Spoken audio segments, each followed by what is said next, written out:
നാലുകെട്ട് നടുമുറ്റവും പടിപ്പുരയും അതാണ് എൻ്റെ അമ്മ കണ്ട സ്വപ്നം. ഞാൻ 5ാം ക്ലാസ്സിൽ പഠിക്കുന്ന സമയത്ത് മമ്മയും പപ്പയും കൂടെ ഒരു പേപ്പർ എടുത്ത് വെച്ച് 4 വര വരച്ച് ഡിസൈൻ ഉണ്ടാക്കി. അങ്ങനെ കുറച്ച് മാസങ്ങൾക്കുള്ളിൽ തന്നെ ഈ വീടിൻ്റെ പണി ഏകദേശം പൂർത്തിയായി. ബാക്കി പിന്നെയും ഉണ്ടായിരുന്നു. അതവസാനം എൻ്റെ കല്യാണം വരെ വേണ്ടി വന്നു കുറേയൊക്കെ ശരിയാക്കാൻ. പിന്നെയും ബാക്കി ഉണ്ടായിരുന്നു. അത് പിന്നെ എൻ്റെ അനിയത്തിയുടെ കല്യാണം വേണ്ടി വന്നു അതും ശരിയാക്കാൻ. പപ്പ ഇന്നില്ല. റിട്ടയർമെൻറ്റ് ലൈഫ് നന്നായി എൻജോയ് ചെയ്യണമെന്നൊക്കെ ഭയങ്കര ആഗ്രഹമായിരുന്നു പുള്ളിക്ക്. പക്ഷേ റിട്ടയർ ചെയ്ത് കറക്റ്റ് 1 വർഷത്തിനുള്ളിൽ തന്നെ ഒരു ദിവസം രാത്രി പുള്ളി അങ്ങ് മുകളിലോട്ട് പോയി.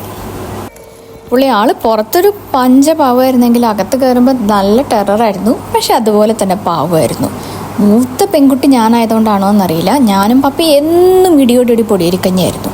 എപ്പോൾ നേരിട്ട് കണ്ടാലും അപ്പം ഇടിയായിരുന്നു. പക്ഷേ ഇപ്പോൾ ഇടി കൂടാനെങ്കിൽ ആൾ ഏതെങ്കിലും ഒരു ഭാഗത്തുനിന്ന് വന്നിരുന്നെങ്കിൽ എന്ന് ഞാൻ ചിലപ്പോൾ ആലോചിക്കാറുണ്ട്. ഇവിടെ കൊതുകിനും ഒരു കുറവില്ല, പാമ്പുകൾക്കും ഒരു കുറവില്ല. സാധാരണ നീർക്കോലിയും ചേരയൊന്നുമല്ല, വെള്ളിക്കെട്ടനും മൂർഖനും പോലെയുള്ള കടിച്ചു കഴിഞ്ഞാൽ കുറച്ച് മണിക്കൂറുകൾക്കുള്ളിൽ തന്നെ തട്ടിപ്പോകുന്ന ഭീകര സാധനങ്ങൾ മാത്രമേ ഉള്ളൂ. ഈ നടുമുറ്റത്താണിപ്പോൾ ചിത്തുവിൻ്റെയും പൊന്നുവിൻ്റെയും കുളി മൊത്തം. അതിൻ്റെയാണ് ആ ബാക്കി ബക്കറ്റ് ഇരിക്കുന്നത്.